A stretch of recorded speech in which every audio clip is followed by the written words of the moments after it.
Mheshimiwa Dr. Jakaya Mrisho Kikwete, Rais mstaafu wa Jamhuri ya Muungano wa Tanzania na aliyekuwa waziri wa wizara hii kwa muda mrefu, Mheshimiwa Dr. Hussein Ali Mwinyi, Rais wa Zanzibar na mwenyekiti wa Baraza la Mapinduzi, Mheshimiwa Balozi Mahmoud Thabit Kombo, Waziri wa Mambo ya Nje na Ushirikiano wa Kimataifa wa Afrika Mashariki, management na uongozi na watendaji wote wa wizara hii. Tambua pia uwepo wa waheshimiwa mawaziri na manaibu mawaziri wote kutoka SMT na SMZ.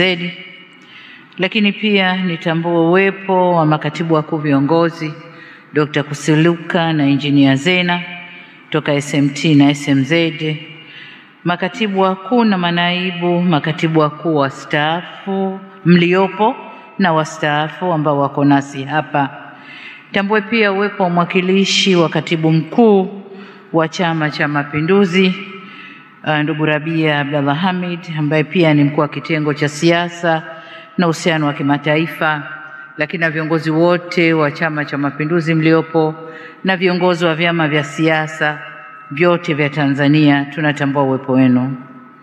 Mheshimiwa Vita Rashid Kawawa, mwenyekiti wa kamati ya Bunge ya kudumu ya mambo ya nje, ulinzi na usalama, na mbunge wa Namtumbo, lakini na wabunge wote mliopo nasi, waheshimiwa wajumbe wa Baraza la Wawakilishi, Mheshimiwa mwenyeji wetu mkuu wa mkoa wa Dar es Salaam Albert Chalamila na wakuu wa mikoa wote mlioko hapa, waheshimiwa wakuu wa wilaya, waheshimiwa wakuu wa vyombo vya ulinzi na usalama, wakuu wa taasisi za serikali na taasisi za umma na sekta binafsi, Mheshimiwa Dr. Ahmad El Badawi, amidi wa Jumuiya ya Wanadiplomasia nchini na balozi wa Muungano wa Visiwa vya Comoros, waheshimiwa mabalozi na wawakilishi wa mashirika ya kimataifa, waheshimiwa mabalozi wetu wa Tanzania wanawakilisha nchi zetu nje, waliopo na waliostaafu, viongozi wa dini mliopo hapa pamoja nasi, wazee wa Dar es Salaam, wawakilishi wa sekta binafsi, wadhamini wa shughuli yetu hii, ndugu zangu wanahabari, vikundi vya burudani mlioshiriki katika uzinduzi huu, wageni wote waalikwa, mabibi na mabwana, Jamhuri ya Muungano wa Tanzania. Waheshimiwa, baada ya shukrani kwa Mungu, niseme kwamba leo ni siku ya kihistoria kwetu Tanzania, ambapo tunazindua sera ya mambo ya nje ya mwaka 2001 toleo la 2024. Sasa kabla sikuendelea, meona hapa katika viongozi wakuu wa nchi wanne kwa Jamhuri ya Muungano wa Tanzania niko mwenyewe, lakini wana salamu wamenipa niwaletee. Mheshimiwa Makamu wa Rais anawasalimia sana, alitaka sana kuwa nasi hapa, lakini nimemtuma kule Brasilia kwenda kutuwakilisha katika mkutano wa awali wa kusanya maoni ya mkutano wa COP30 katika nchi 3 za Afrika zilizoalikwa kwenye mkutano ule. Tanzania na situmo, na Makamu wa Rais ametuwakilisha huko. Lakini Waziri Mkuu wa Jamhuri ya Muungano wa Tanzania, kuna jambo kubwa la wananchi, nimemtuma awe na wananchi kule, na naibu waziri mkuu anayewakilisha serikali bungeni. Ndio maana leo hatuko nao hapa, lakini wanaleta salamu zao nyingi. Ndugu zangu, uzinduzi huu tunaoshuhudia leo unatokea miaka zaidi ya 20 tangu kuzinduliwa kwa sera ya nje ya mwaka 2001 kule Ngorongoro tarehe 30 April 2001. Hivyo basi nitumie fursa hii kuwapongeza wote mlioshiriki kufanya mapitio na kusahihisha sera hii tunayoizindua leo. Pongezi zangu za dhati kwa Mheshimiwa Waziri Mahmoud Thabit Kombo, mawaziri na manaibu mawaziri waliokutangulia na waliopo, management na watumishi wote wa wizara kwa kufanikisha upatikanaji wa sera ya nje toleo la mwaka 2004. Hongereni sana. Nimefurahi kuona mmealika wote walioshiriki kutoa michango na maoni yao katika maandalizi ya sera hii. Ni imani yangu kuwa michango hii imesaidia kuwa na sera yenye sura, matamanio na matakwa ya wananchi katika mwelekeo mpya wa kidiplomasia. Asanteni sana. Mheshimiwa Rais wa Zanzibar na wageni waalikwa, mtakubaliana nami kuwa mabadiliko makubwa yametokea ndani ya nchi yetu katika miongo miwili iliyopita. Ndani ya nchi yetu tumeshuhudia mageuzi makubwa ya kiuchumi yaliyotoa nchi yetu kutoka kundi la nchi maskini na kuhamia nchi za uchumi wa kati, ngazi ya chini. Mageuzi haya yamekuja pia na mabadiliko ya muundo wa uchumi wetu, yani economic structure, ambapo tumeshuhudia kupanuka kwa sekta za msingi kama kilimo, utalii na viwanda, na kuibuka kwa sekta mpya za uchumi wa buluu, uchumi wa kijani, uchumi wa kidigitali na sekta za ubunifu, sanaa na michezo au creative and entertainment industry. Mabadiliko haya ya ndani yamelazimu kupanuka kwa mahusiano na mashirikiano kati yetu na nchi nyingine na yale ya mashirika ya kimataifa. Mahitaji ya uwekezaji yameongezeka, hali kadhalika mahitaji ya masoko ya bidhaa zetu huko nje. Mabadiliko mengine duniani ni kuibuka kwa matishio kama ugaidi na uhalifu wa kimataifa, uhalifu wa kimtandao, majanga ya afya au maradhi, majanga mabadiliko ya tabia nchi, usalama wa nishati. Mageuzi hayo yote yanahitaji mbinu na mikakati na maarifa mapya ya kukabiliana nayo.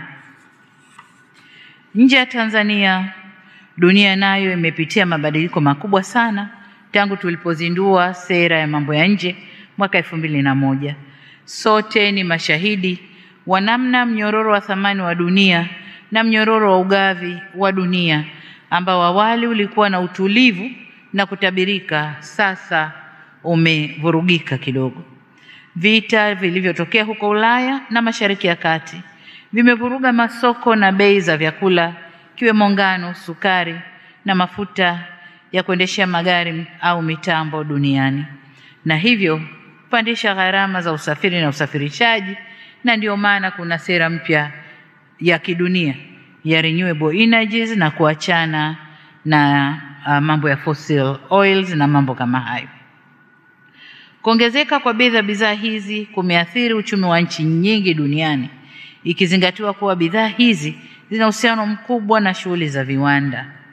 Kuibuka kwa vita vya kiuchumi kumepelekea kuongezeka kwa sera za ukiritimba na uhodhi, yani kudhoofisha mfumo wa biashara wa dunia na kuathiri mizania ya ushindani wa kibiashara. Lakini pia imeathiri ile ahadi yetu ya utandawazi. Mathalan, mabadiliko ya mitikisiko yote hii imepelekea nchi kubwa duniani sasa kupigana vikumbo katika kutafuta, kuhodhi na kudhibiti vyanzo vya uzalishaji wa nishati au madini ya kimkakati ambao ni muhimu kwa ajili ya mapinduzi ya nishati kuelekea nishati ya kijani au green energy. Sasa tukio hili limebadilisha pia hali za siasa ulimwenguni. Huko nyuma, wakati tunatafuta uhuru au tulipotawaliwa, kulitokea neno linaitwa Scramble for Africa, lakini wakati ule ni scramble ya kutawala bara la Afrika. Sasa hivi kuna Scramble for Africa kwa ajili ya kutafuta mambo ya kiuchumi, hasa haya madini ya kimkakati. Kwa hiyo nasi kama sehemu ya dunia lazima tutupe jicho kwenye eneo hilo na turekebishe sera zetu za mambo ya nje. Hali hii inaweka dunia katika mtihani wa kuhakikisha usalama wa nishati, na ni hatari kwa nchi zinazoendelea ikiwemo Tanzania kuachwa nyuma. Eneo lingine ambalo limeibadili sana dunia na tishia usalama wa dunia na nchi yetu ni eneo la mapinduzi ya teknolojia.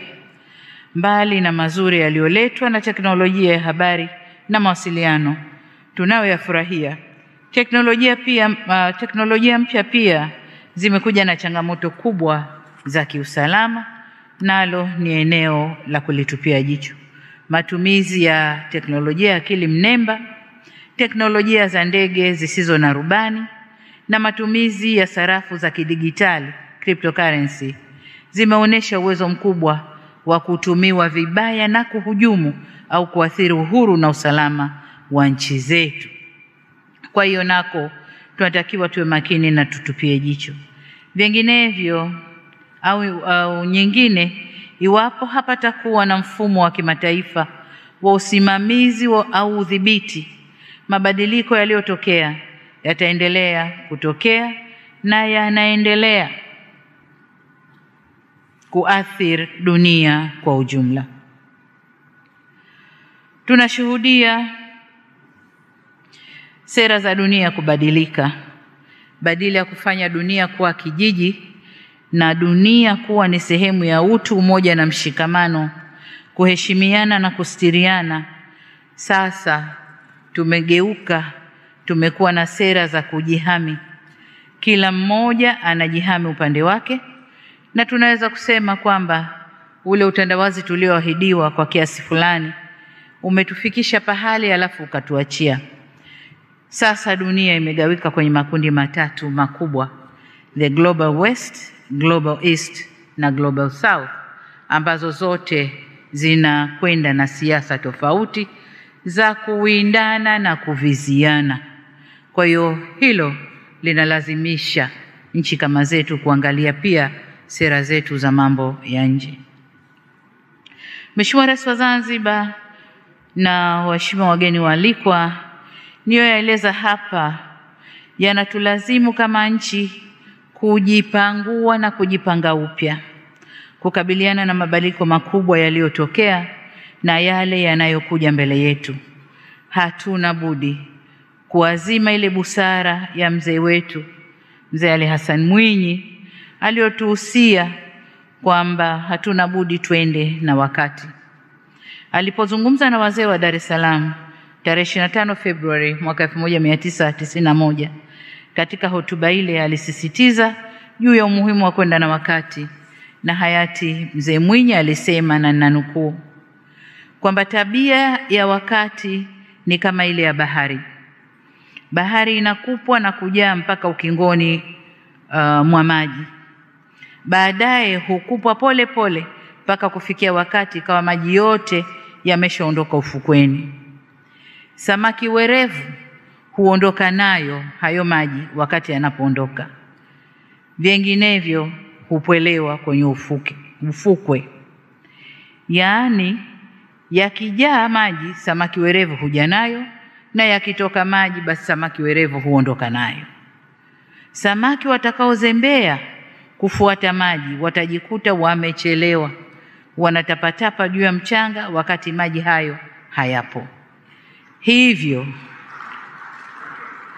sisi wa Tanzania lazima twende na maji yanavyokuja, tuondoke na maji yanavyokuja, na ndiyo maamuzi ya kurekebisha sio tu sera hii ya mambo ya nje, lakini sera nyingi tumeweza kuzirekebisha ili twende na mkumbo wa maji unavyokuja na maji yanavyorudi.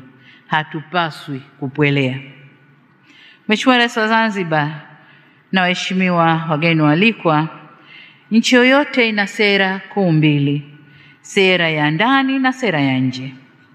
Sera hizi mbili zinapaswa kusomana, haifanikiwi moja bila nyingine. Tumefanya mageuzi mengi ya ndani katika kipindi cha miaka 20 toka sera hii imetungwa, na kwa kutambua hilo tuliona haja sasa ya kurekebisha sera ile ya mwaka 2010 na kuelekeza kuwa katika maandalizi ya sera hii ni lazima kupanua ushiriki wa wadau na wananchi katika kuandaa toleo hili jipya. Ushiriki wa ujumuishi wa wadau wote ndio msingi wa sera nzuri. Nashukuru tena wizara kwa kufanya makongamano ya wazi ya kukusanya maoni ya wananchi na wadau mbalimbali yaliyorushwa mubashara katika televisheni zetu. Tuliruhusu pia maoni kutolewa kwa njia ya mtandao. Lengo letu lilikuwa ni kutoa fursa kwa kila aliyetaka kushiriki kwa kutambua ukuu wa sera ya nje na nafasi yake katika ustawi ama kudhoofisha nchi yetu. Tulitaka kila mmoja ashiriki kuandaa hatma ya nchi yetu. Sasa, mbali na kuhuishwa kwa sera hii, kuna hatua ambazo tumeanza kuzichukua ili kurekebisha wizara itakayoratibu utekelezaji wa sera hii.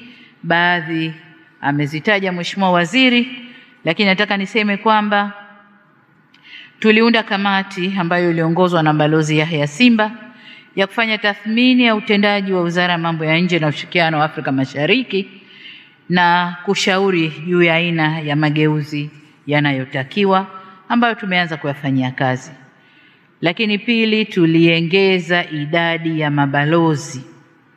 mabalozi wapya wakiwa na umri kati ya chini ya miaka 55 ili kuipa diplomasia yetu uhai mpya na endelevu kwa kujenga kizazi kipya cha mabalozi. Lakini tatu, tumepeleka maafisa wa kutosha katika balozi zetu nje.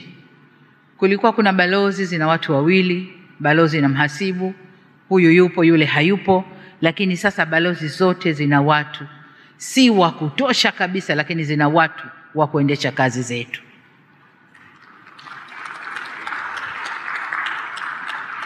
Lakini vile vile, mbali ya masuala hayo, tuliangalia maslahi ya wanadiplomasia wetu pia.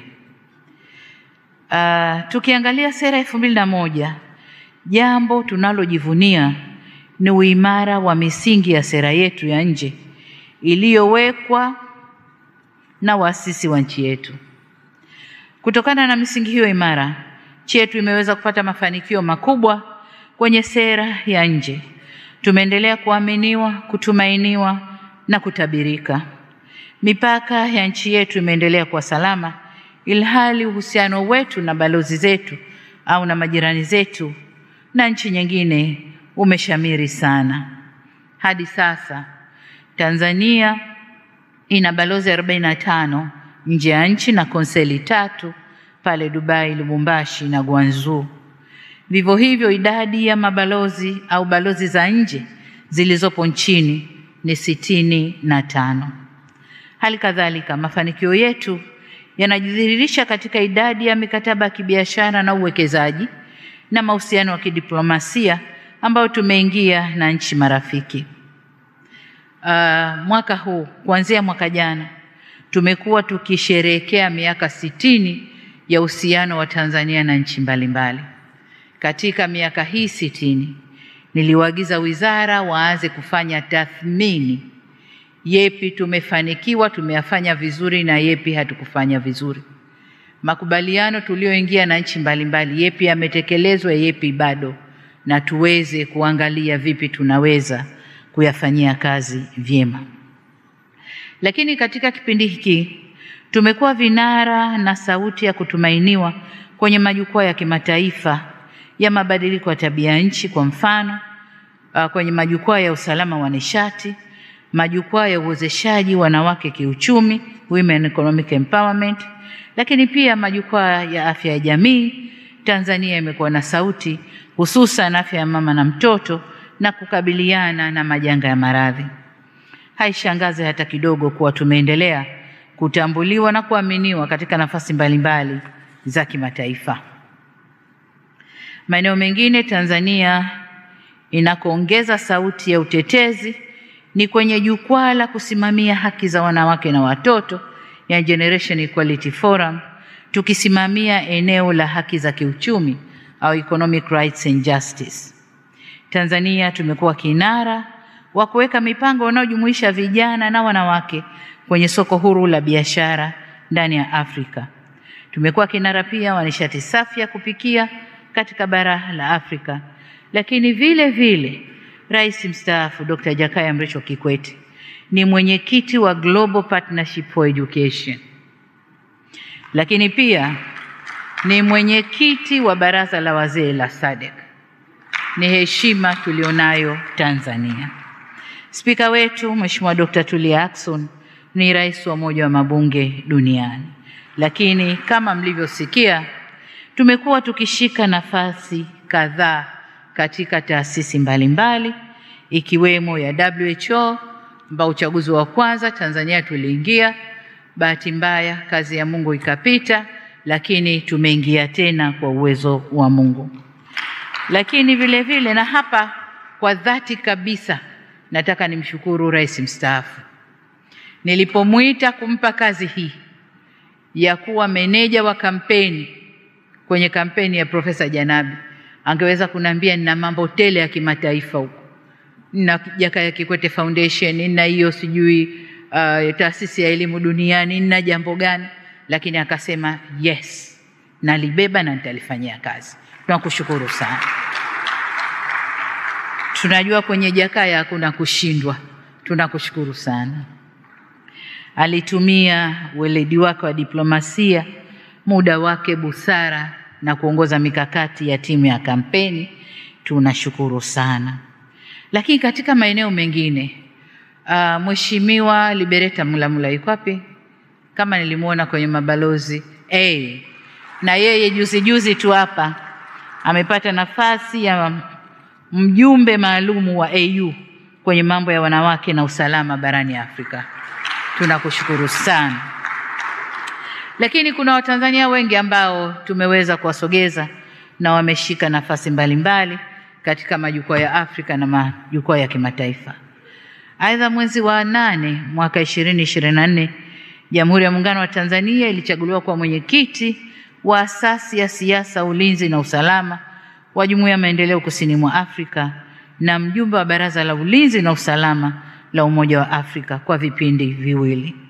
Na mwaka huu pia tumeingia kwenye Bureau ya African Union, ambapo inshallah Mwenyezi Mungu akiidhinisha tutachukua mwenyekiti wa Umoja wa Afrika mwaka 2028.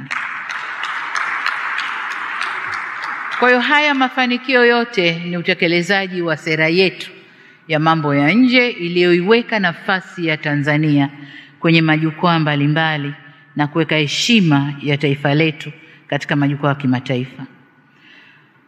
Mheshimiwa Rais wa Zanzibar na waheshimiwa wageni waalikwa, pamoja na mabadiliko haya makubwa yaliyotokea, tumebaini kama walivyobaini wenzetu mwaka 2021 kuwa misingi ya sera yetu ya nje ingali thabiti na halisia. Kilichohitajika ni kufanyika kwa mabadiliko na kuendana na wakati uliopo au nyakati mpya. Kwa ajili hiyo, mwaka 2021 misingi hiyo ilipunguka kutoka 9 hadi 7 kuwa kama ifuatavyo, ambayo ndio sera tulioirekebisha. Misingi ilikuwa 7. Moja ni kudumisha uhuru, dola na kulinda mipaka ya Jamhuri ya Muungano wa Tanzania. 2, kudumisha uhuru wa watu, haki za binadamu na usawa na demokrasia. La 3, kudumisha ujirani mwema. 4, kudumisha umoja wa Afrika. 5, kuimarisha uhusiano wa kiuchumi na wadau wetu wa maendeleo. 6, kudumisha sera ya kutofungamana na upande wowote na ushirikiano wa nchi za kusini, yani South-South Cooperation. Na 7, kuunga mkono juhudi za Umoja wa Mataifa katika kutatua changamoto za dunia, usalama na amani.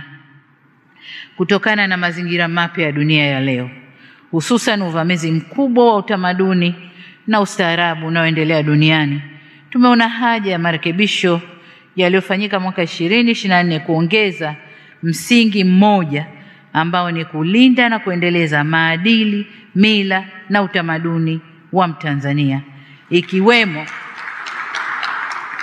ikiwemo kukuza matumizi ya lugha yetu adhimu ya Kiswahili. Hivyo sera tunayoizindua itakuwa na misingi 8 badala ya 7 ya ile 2001. Sasa mniruhusu nigusie kidogo kuhusu toleo letu jipya. Toleo hili limekuja na mabadiliko muhimu yafuatayo ambayo kwa kiasi yamegusiwa hapa. Ni maeneo 4, lakini nitayasema kama ifuatavyo, kwamba 1 ni kujielekeza katika kuimarisha diplomasia ya uchumi kwa kujielekeza zaidi kwenye kuvutia uwekezaji wa mitaji mikubwa kutumia vyema fursa ya kijiografia tuliojaliwa na kufaidika na soko huru la biashara barani Afrika. Jengine ni kujenga uhimilivu wa uchumi wetu kwa kuongeza kasi na uwekezaji katika sekta binafsi, na hasa kujidhatiti na uwekezaji wa ubia ambao bado hatujaufanya vizuri, pamoja na sekta binafsi duniani. Hili linakwenda sambamba na kuongeza uwezo wa sekta binafsi ya ndani iweze kushiriki katika uwekezaji nje ya mipaka yetu.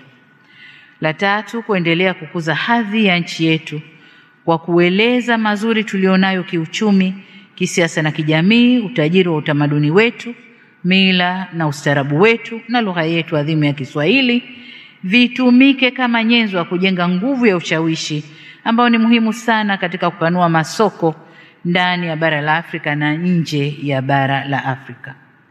Jambo jingine ni kukuza ushiriki wa Tanzania waishio nje, wenye uraia na wasio uraia wa Tanzania katika kuchangia maendeleo binafsi na maendeleo ya nchi kwa ujumla.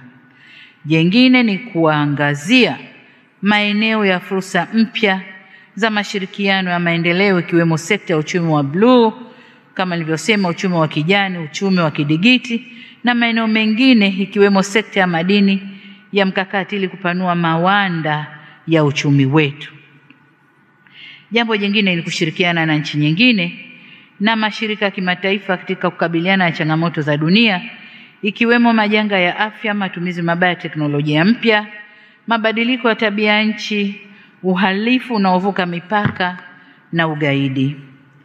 Jambo jingine, tutaongeza uwazi na uwajibikaji katika shughuli za kidiplomasia kupitia diplomasia ya umma, public diplomacy, kwa kutumia mifumo ya kidigitali.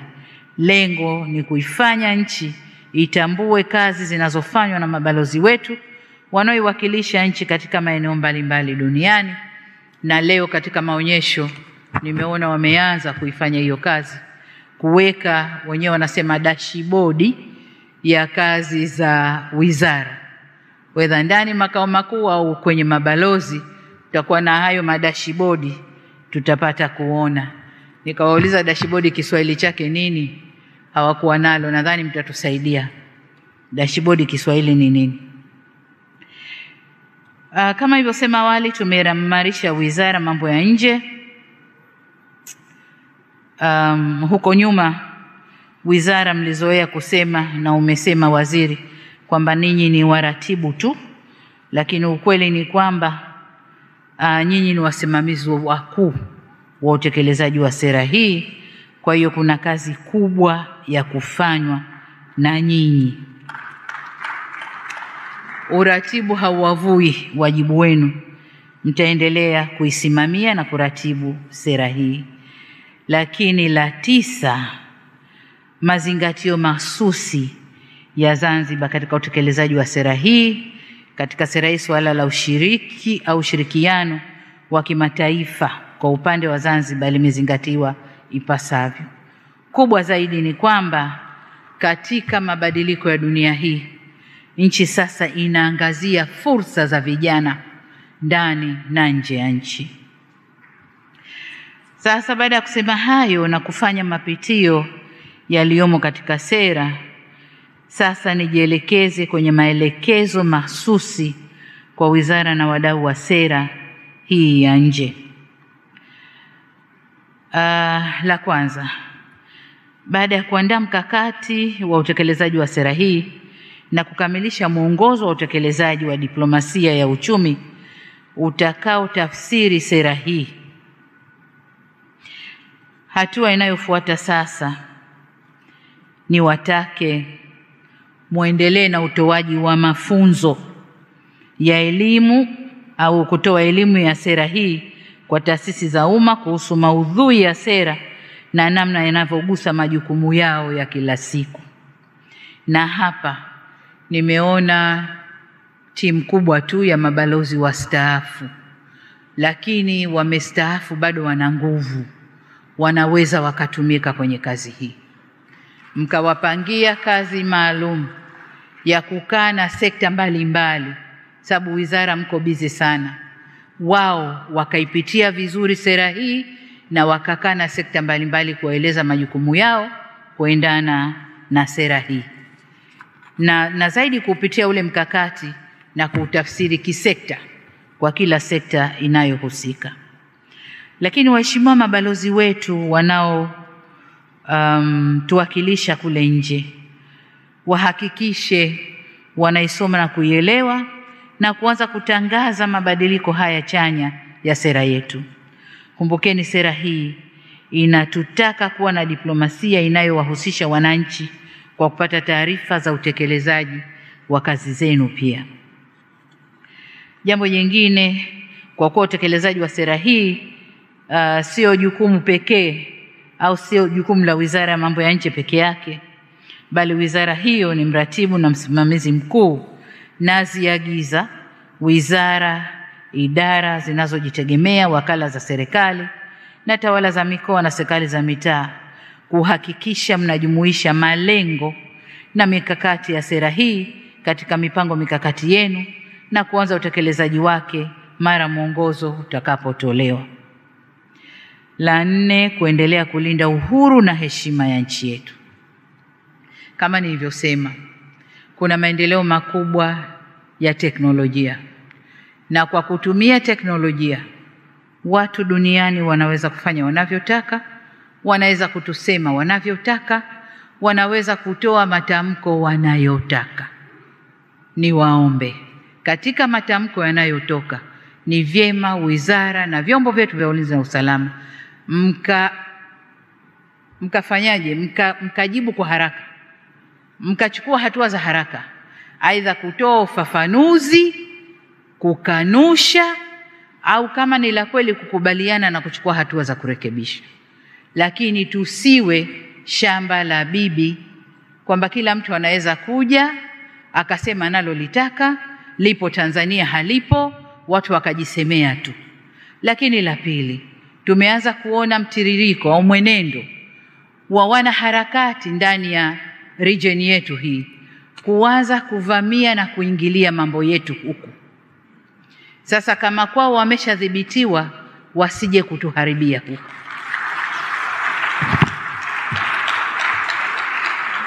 Tusitoe nafasi. Walishaharibu kwao, walishavuruga kwao. Nchi iliyobaki haijaharibika. Watu wako na usalama na amani na utulivu ni hapa kwetu. Kuna majaribio kadhaa. Niwaombe sana vyombo vya ulinzi na usalama na nyinyi wasimamizi wa sera zetu nje kutoa nafasi kwa watovu wa adabu wa nchi nyingine kuja kutovuka hapa kwetu. Hapana.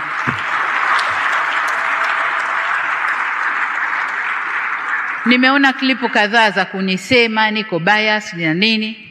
Nalofanya ni kulinda nchi yangu na ndio wajibu niliopewa.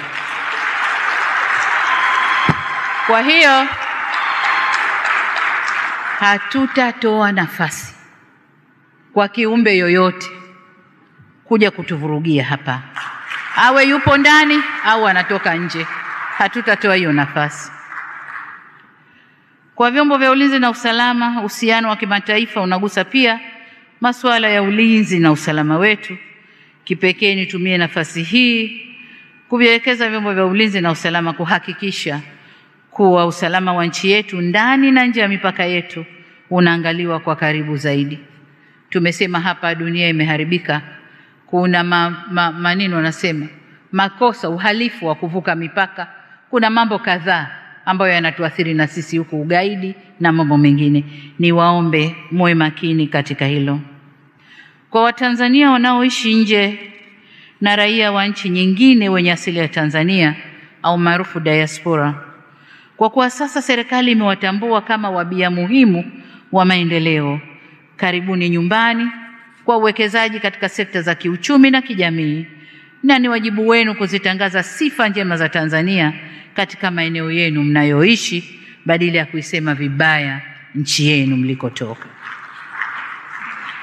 Kwa sekta binafsi ya hapa nchini, serikali inajitahidi kufungua milango ya kibiashara ndani na nje ya nchi. Tunawasihi kuzitumia fursa hizo.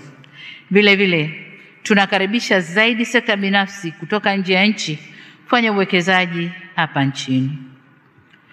Kwa wananchi kwa ujumla na hasa vijana wa Kitanzania, ni wasihi kuchangamkia fursa za kiuchumi na kijamii zinazotokana na kutanuka kwa uwekezaji na biashara zinazoendelea nchini. Na hapa nimefurahi kuona vijana waliokuja kutuimbia hapa. Wameimba kwa hamasa na wameimba kwa kuamini moyoni kwamba hii ni sera yao na ni kwa ajili yao. Kwa hiyo niwatake vijana mchangamkie hayo. Tayari vijana wetu wa Kitanzania wengi tu wameanza vibiashara vidogo vidogo, vikampuni vidogo vidogo, startups ambazo zinapata msukumo kutoka maeneo mbalimbali. Niwaombe sana vijana wa Kitanzania waendelee na hilo ili waweze kujiajiri na kujenga taifa lao. Lakini jengine, sera yetu hii ya mambo ya nje au uhusiano wetu na nchi za nje, sasa hivi kumeanza kujitokeza kwa uwazi kabisa, serikali kwa serikali, nafasi za ajira kwa vijana wetu nje. Hili nalo niwaombe vijana walichangamkie.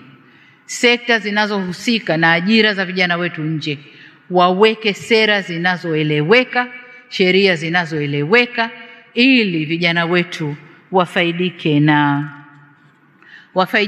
na fursa hizi.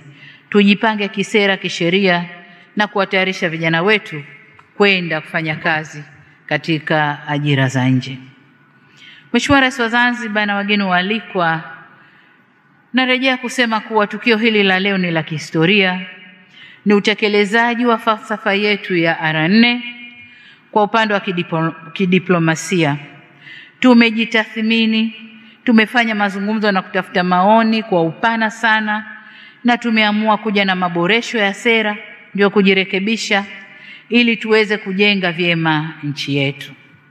Hii ni safari ya fikra na ari mpya katika kujijenga kidiplomasia na kuliweka taifa letu na serikali katika nafasi nzuri kwenye ulingo wa jumuiya za kimataifa. Nimalizie kwa kusema, sera hii tukitekeleza vilivyo, matarajio yetu wa Tanzania ni kuiona Tanzania yenye ujasiri na uthubutu ndani na nje ya mipaka yetu. Tanzania sio sita wala kutetereka katika kuchukua nafasi yake kwenye majukwaa ya kimataifa, ikisimamia ukweli na haki. Huo ndio umahususi wa Tanzania tulioachiwa tangu kuasisiwa kwa taifa hili, hatuna budi kuuendeleza. Nimalizie kwa kupongeza tena Mheshimiwa Waziri na timu yako ya wizara na timu ya wataalamu walioshiriki kwa namna moja au nyingine katika maandalizi ya sera hii. Aidha, nikupongezeni kwa maandalizi mazuri sana ya shughuli ya uzinduzi wa sera ya mambo ya nje. Hongereni kwa ubunifu. Hongereni kwa ubunifu wa kuwezesha mabalozi wetu walioko nje kufuatilia shughuli hii kwa njia ya mtandao. Hapa mbali na kutokutumia gharama za kuwafanya kuja na kurudi, ingawa mmewanyima fursa za kuja kuona watu wao, lakini pia mmeanza kutekeleza yale ambayo tunayatarajia kuyaona kwenye diplomasia yetu mbele tunakoelekea, kwamba sasa tutatumia mitandao zaidi katika kuwasiliana kuliko nenda rudi na kutumia gharama nyingi. Sasa baada ya kusema hayo, ni washukuru wote walioko kwenye ukumbi huu kwa kuja kuunga mkono shughuli hii. Na sasa natamka rasmi kwamba sera ya mambo ya nje ya Tanzania ya mwaka 2001 toleo la mwaka 2024 sasa imezinduliwa rasmi.